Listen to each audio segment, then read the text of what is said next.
நீங்கள் பார்த்துக் கொண்டிருப்பது உங்கள் விஜய்.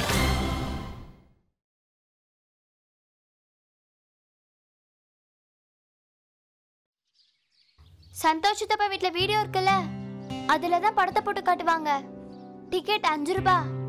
அங்கதான் எல்லாரும் போய் பார்த்தோம். எல்லாரும்னா யாரு? அது வந்துமா, நான் உங்களுக்கு பிரச்சனை ஏற்படுத்த விரும்பல. அதனால என்ன மன்னிச்சிருங்கம்மா. என்னால உங்க பேரை உங்ககிட்ட சொல்ல முடியாது.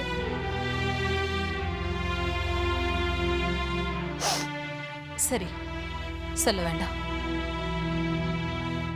நான் ஒண்ணு உங்ககிட்ட கேட்கல. அம்மா, ஒரு நிமிஷம், நான் உங்ககிட்ட ஒரு பொருளை காட்டுறேன்.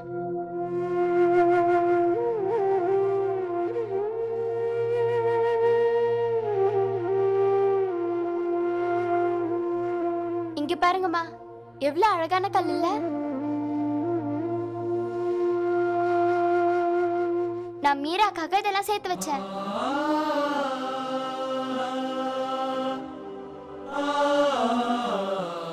நல்லா இருக்குல்ல?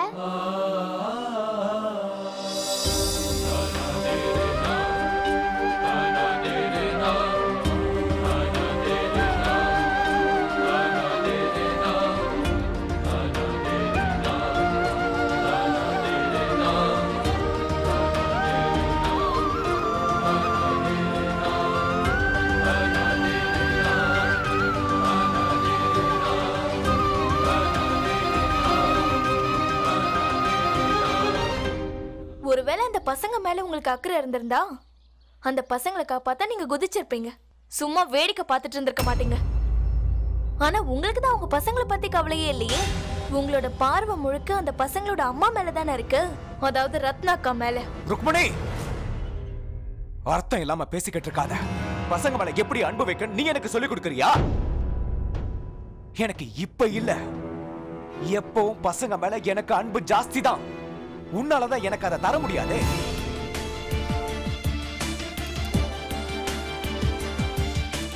பசங்க மேல எப்படி அன்பு காட்டணும்ன்றதுக்கு முன்னாடி நீ முதல்ல அம்மாவா இருந்திருக்கணும். உன்னாலதான் அம்மாவா ஆக முடியாது.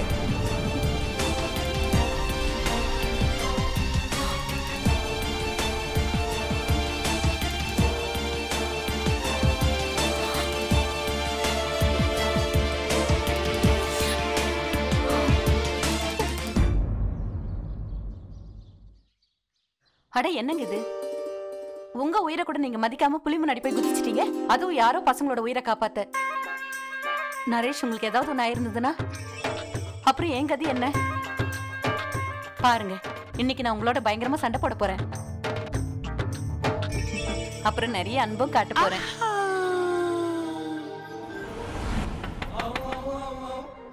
நரேஷ், நரேஷ்,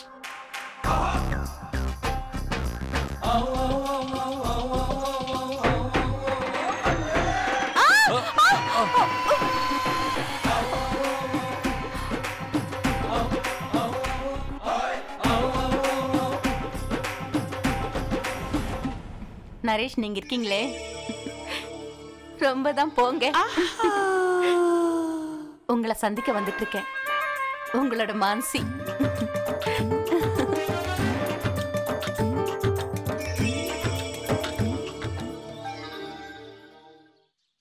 ரன்வீர் அந்த மாதிரி அவனோட உயிரை பத்தி கூட கவலைப்படாம மீராவோட உயிரை காப்பாத்த புலி முன்னாடி போய் நின்னுட்டான். ஒருவேளை அவனுக்கு ஏதாவது ஆயிருந்தா என்னால எப்படி வாழ முடியும்? இந்த பையனுக்கு கொஞ்சம் கூட அறிவே இல்லை. இங்க பாருங்க ரத்னா, மீராவுக்கு ஏதாவது ஒண்ணுன்னா கண்டிப்பா ரன்வீர் சும்மா இருக்க மாட்டான். உங்களுக்கு தான் நல்லாவே தெரியும்ல, ரன்வீர் மீரா மேல எவ்வளவு அன்பு வச்சிருக்காங்க. மீரா இல்லாம ரன்வீரால இருக்கவே முடியாது. மீராவை காப்பாத்த ரன்வீர் தான் உயிரை பணையம் வைக்கிறதுங்கிறது ஆபத்தான விஷயம்தான். ஆனா ஆச்சரியமான விஷயம் இல்ல. நீங்க வருத்தப்படாதீங்க, நான் ஒண்ணு பண்றேன். ரன்வீர் கிட்ட இதை பத்தி பேசுறேன். இதுக்கப்புறம் இந்த மாதிரி தப்பு பண்ண வேண்டாம்னு சொல்லி வைக்கிறேன். எதுனாலும் யோசிச்சு செய்ய சொல்றேன்.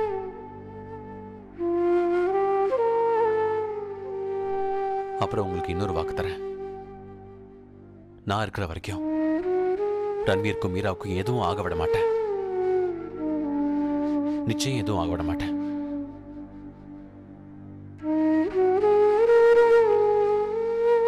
சில நேரத்துல என்னால உங்களை புரிஞ்சுக்கவே முடியல. அப்படி ஒரு விடுகதை மாதிரி இருக்கீங்க.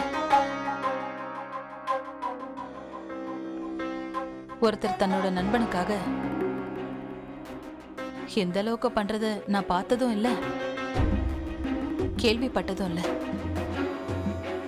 உங்களால மட்டும் எப்படி இதெல்லாம் முடியுது? அப்புறம் ஏன்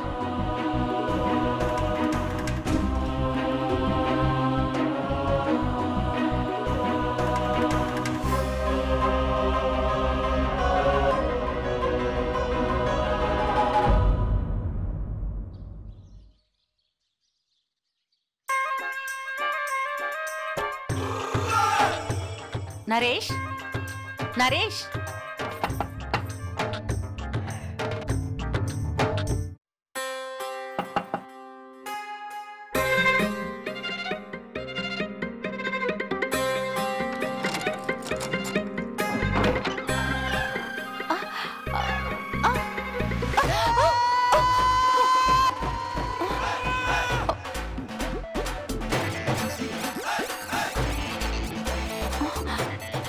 ஏய், பார்த்து விழ முடியாதா? அப்படியே வந்து என் மேல விழற? அட சித்தி, எப்படி என்னோட கால் தவறுச்சுன்னு எனக்கு தெரியல. ஆனா நீங்க இங்க என்ன பண்றீங்க? இத பாரு, இது என்னோட வீடு மான்சி. இங்க நான் இல்லாம வேற யாரு இருப்பா? ஆ? நான் என் வீட்ல தான் இருக்கேன். இங்க நீ என்ன பண்ற? நான் நரேஷை பார்க்கலான்னு, அதாவது அவர் எப்படி இருக்காருன்னு பார்த்துட்டு போலான்னு. அவருக்கு பெரிய அடிபட்டுச்சுல, அதனாலதான் அவரை பார்த்து விசாரிக்கலான்னு. அவரு ரத்னா வீட்ல தான் இருக்காரு. அவருக்கு நிறைய காயப்பட்டிருக்குல்ல, நல்லா ஓய்வு எடுக்கணும்னு டாக்டர் சொல்லியிருக்காரு. அதனாலதான் ரத்னா கொஞ்ச நாளைக்கு அவர் அங்கேயே தங்க சொல்லியிருக்கா. ரத்னா ரொம்ப நல்ல வேலை பண்ணா, உண்மையிலேயே ரொம்ப நல்ல வேலை பண்ணா. அங்க இருந்தாதான் நரேஷை நல்லபடியா பாத்துக்க முடியும். சரி சித்தி, நான் கிளம்புறேன். சரி.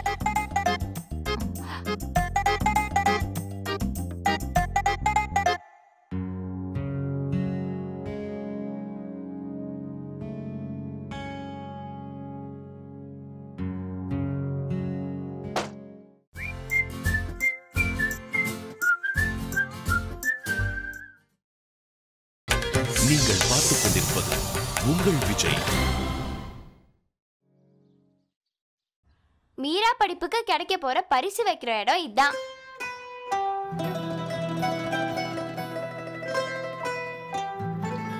இங்க கூட. அப்புறம் இது ரன்வீரோட படிப்புக்கான பரிசுகளை வைக்கிற இடம். நரேஷ் சித்தப்பா, நீங்க என்ன கிண்டல் பண்றீங்களா? என்னால படிப்புல பரிசு எப்பயும் வாங்க முடியாது. ஏய், பெட்டு வச்சுக்கலாமா? கண்டிப்பா நீ பரிசுகளை வாங்குவ. ஏன்னா நான் தான் இனிமே படிப்பை சொல்லிக் கொடுக்க போறேன். அப்புறம் நீயே பாப்ப ரன்வீர் இன்னும் இவ்வளவு புத்திசாலி ஆகிட்டான்னு. சரி போ, பேக் எடுத்துட்டு வா. மீரா, நீயும் போய் உட்காந்து படி. அதுக்கப்புறம் உன்கிட்ட தான் கேள்வி கேட்பேன். சரியா? சொல்றேன்ல, போ எடுத்துட்டு வா. போ, சீக்கிரம் வா.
நீ என்ன பண்ண, நான் எப்படி சொல்லி கொடுத்தனோ அதே மாதிரி இந்த கணக்கை போடணும். உனக்கு எந்த அளவுக்கு புரிஞ்சிருக்குன்னு பார்க்குறேன். சரி பண்ண.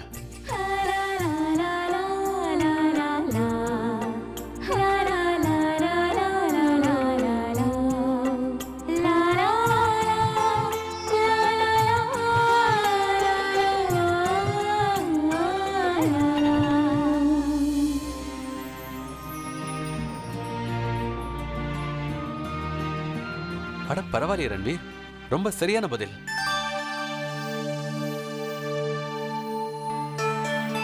இதுதான் சரியான பதிலா? எங்க அண்ணனுக்கு பல்லே பல்லே, எங்க அண்ணனுக்கு பல்லே பல்லே, எங்க நரேஷ் சித்தப்பாக்கு பல்லே பல்லே, எங்க நரேஷ் சித்தப்பாக்கு பல்லே பல்லே, எங்க அண்ணனுக்கு பல்லே பல்லே, எனக்கும் பல்லே பல்லே, எனக்கும் பல்லே பல்லே. சரி, இந்தாங்க எல்லாரும் பால் எடுத்துக்கோங்க. ரன்வீர்,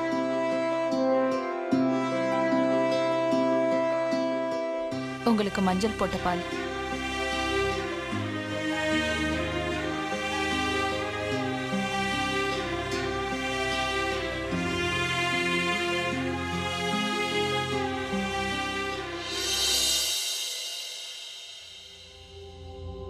உங்களுக்கு பசங்க மேல எவ்வளவு அக்கறை இருக்குன்னு நான் மட்டும் இல்ல, ஊர்ல எல்லாரும், அப்புறம் ரத்னாக்கா கூட பார்த்தாங்க.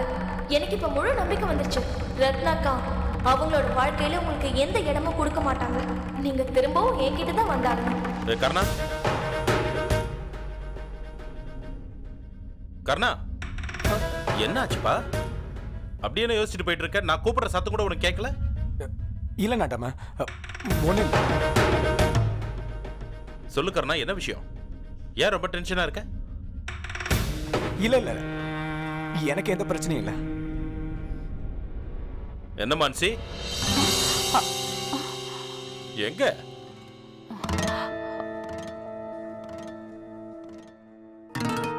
அதாவது நான் வந்துங்க நரேஷை பார்க்கலான்னு அவரு எப்படி இருக்காருன்னு விசாரிக்க போனேன். இப்ப பாருங்க, அவர் நம்ம ஊருக்காக எவ்வளவு நல்லது பண்ணியிருக்காருன்னு. அவரை விசாரிக்கிறது தானே நல்லது. கண்டிப்பா. ஆனா நான் அவர் வீட்டுக்கு போனதுக்கு அப்புறம் தான் எனக்கே தெரிஞ்சது ரத்னா அவங்க வீட்டுக்கு கூட்டிட்டு போயிட்டான்னு. பாத்துக்கிறதுக்கு தான். ஆமால, ஆஸ்பத்திரியில இருந்து திரும்பி வந்ததுக்கு அப்புறம் அவரை போய் பார்க்கவே இல்லை. நாம போய் அவரை நல்லா விசாரிச்சே ஆகணும். சரி வாங்க ரத்னா, நீ வீட்டுக்கு போலாம். அவர் நம்ம ஊருக்கே உயிரான மீராவோட உயிரை காப்பாத்திருக்காரு. அப்படி இருக்கும்போது நம்ம விசாரிக்காம எப்படி இருக்க முடியும்?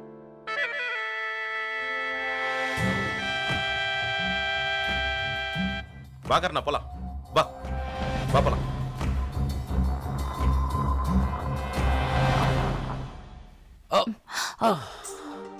என்ன ரொம்ப இறுக்கி கட்டிட்டேனா? இல்ல பரவாயில்ல. அப்புறம் இது சரியா இருக்குமா?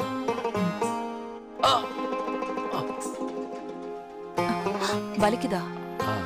இல்லங்க பரவாயில்ல.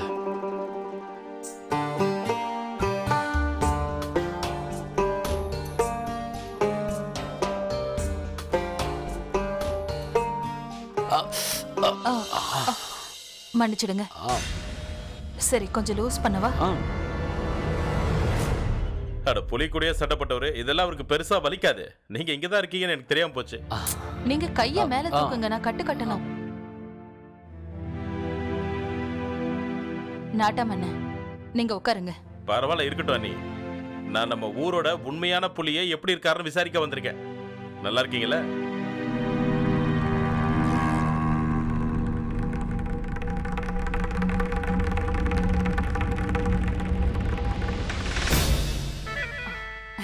ரத்னா, நீ நரேஷுக்கு மஞ்சள் போட்ட சூடான பால் கொடுத்துட்டு இருக்கல? ஆமா. இங்க பாரு, மறக்காம 2 வேளையும் கொடு, காலையிலயும் சாயந்தரத்துலயும். அப்பதான் இவருக்கு காயம் சீக்கிரமா ஆறும். அப்புறம் நரேஷ் உங்களுக்கு டாக்டர் மருந்து மாத்திரை எல்லாம் கொடுத்துருப்பாரு, நேரத்துக்கு மாத்திரை போட்டுக்கிறீங்களா? இங்க பாருங்க, அதெல்லாம் மறக்கவே கூடாது. இல்லைங்க, நான் எப்படி மறப்பேன்? நான் மறந்தாலும் இவங்க எடுத்து வந்து கொடுத்துருவாங்க.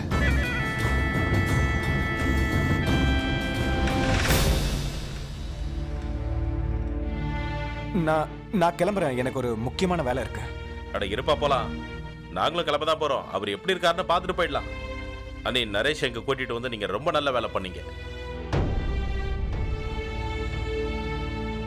சரி, நாங்க கிளம்புறோம், போயிட்டு வரோம். வணக்கம். பாப்பா. சரி ரத்னா, நானும் கிளம்புறேன். நரேஷ், உங்களை பத்திரமா பாத்துக்கங்க. சரி.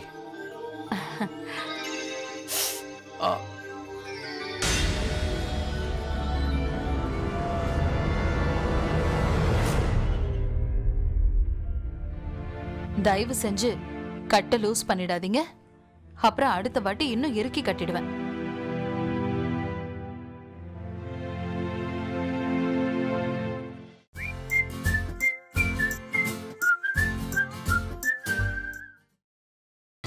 நீங்கள் பார்த்துக் கொண்டிருப்பது உங்கள் விஜய். எனக்கு என்ன தோணுதுன்னா, ரத்னா அண்ணி நரேஷா உங்க வீட்டுல தங்க வச்சு ரொம்ப நல்ல வேலை பண்ணிருக்காங்க. பாத்தீங்களா அவரை எவ்வளவு நல்லா பாத்துக்கிறாங்கன்னு. என்னங்க, நான் காய்கறி எல்லாம் வாங்க போனோம், நீங்க மெதுவா வாங்க. மான்சி, இவளுக்கு எல்லாத்துலயும் அவசரம் தான். அப்புறம் நீ சொல்லு கர்ணா. கர்ணா, நீ ஏன் ஏதோ பறி கொடுத்த மாதிரியே இருக்க? நான் உன்னை அப்பவே கேட்டேன், நீ சொல்லவே இல்லை. அட, மறுபடியும் உனக்கும் ருக்மணிக்கும்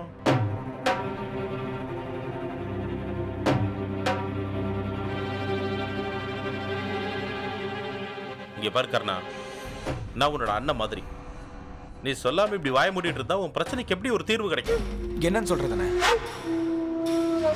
ஒரு மனுஷன் எவ்வளவுதான் முயற்சி பண்ணாலும் ஒருத்தரோட மனசை மாத்த முடியாதுல்ல. ருக்மணிக்கு என்ன ஆச்சுன்னே தெரியலண்ணே. நான் என்ன பண்ணாலும் தினமும் ஏதாவது சாக்கு போக்கு சொல்லி பிரச்சனை பண்ணிக்கிட்டே இருக்கா, தேவையில்லாம பேசிக்கிட்டு இருக்கா. இப்போ ரத்னா அன்னைக்கு என்னை பத்தி நல்லா தெரியும். ஏன் உங்களுக்கு கூட என்னை பத்தி நல்லா தெரியும். நான் பசங்களை காப்பாத்த மாட்டேன் நீங்க நினைக்கிறீங்களா? பசங்க உயிரை காப்பாத்த தான் நான் போனேன். ஆனா ருக்மணி தடுத்து நிறுத்திட்டா. எதுக்கு உங்களுக்கு இந்த தேவையில்லாத வேலை அப்படின்னு பசங்களை காப்பாத்த விடல. அந்த பசங்க ஒண்ணும் உங்க சொந்த பசங்க இல்லைன்னு சொல்றா. ருக்மணியா? என்னால நம்பவே முடியல. ருக்மணி இப்படி. ஆனா இதுதானே பிரச்சனையே. போன தடவை மான்சி என்ன சொன்னாங்க, ஒரு பொம்பளை மனசுக்குள்ள போய் எதையும் பார்க்க முடியாது, அவ என்ன யோசிக்கிறா, அவ என்ன செய்ய போறாங்க. அவ என் வாழ்க்கைய நரகமாக்கிட்டாங்க. இதனால நான் என்னைக்காவது ஒரு நாள் நான் ஒரு தப்பான முடிவுக்கு போயிடுவேன்னு பயமா இருக்கேன். என்ன வளர்ற? இப்படி கோழ மாதிரி பேசுற வேலை வச்சுக்கிட்டா அவ்வளவுதான். இங்க பாரு, நான் ஒரு வேலை பண்றேன். நான் யார்கிட்டயாவது சொல்லி ருக்மணிக்கிட்ட இதை பத்தி பேச சொல்றேன். அட, நம்ம சித்தி கிட்ட சொல்றேனே. இல்ல வேணானே, அதுக்கு எந்த அவசியம் இல்ல. யார் வந்து என்ன சொன்னாலும் ஒண்ணும் ஆக போறது இல்ல. நான் சொல்லியே கேட்காதவ வேற யாராவது சொன்னா கேட்கவ போறா. இதனால அவ ஏதாவது தப்பான முடிவுக்கு போயிட்டானா பிரச்சனை பெருசாயிடுன்னு எனக்கு தோணுது. நீ சொல்றதும் சரிதான்ப்பா. இந்த நிலைமையில ருக்மணி யார் சொன்னாலும் கேட்க மாட்டா.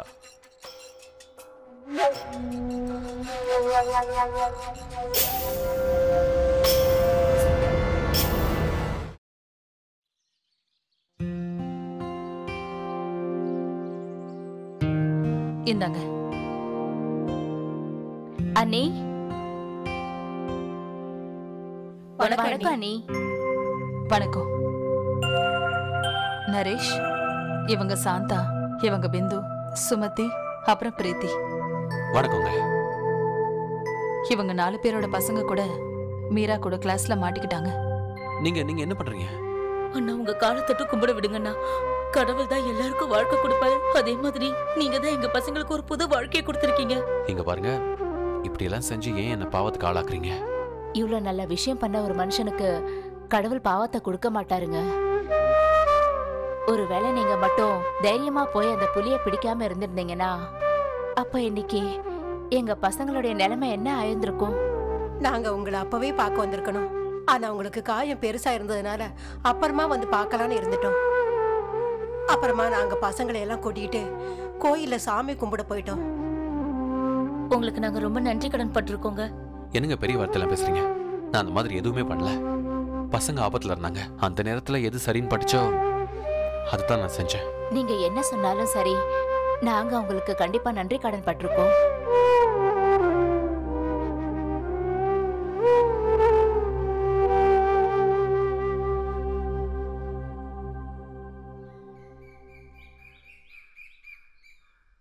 மீரா, எந்திரி எந்திரி, சீக்கிரம் எந்திரி, ஸ்கூலுக்கு லேட் ஆகுது.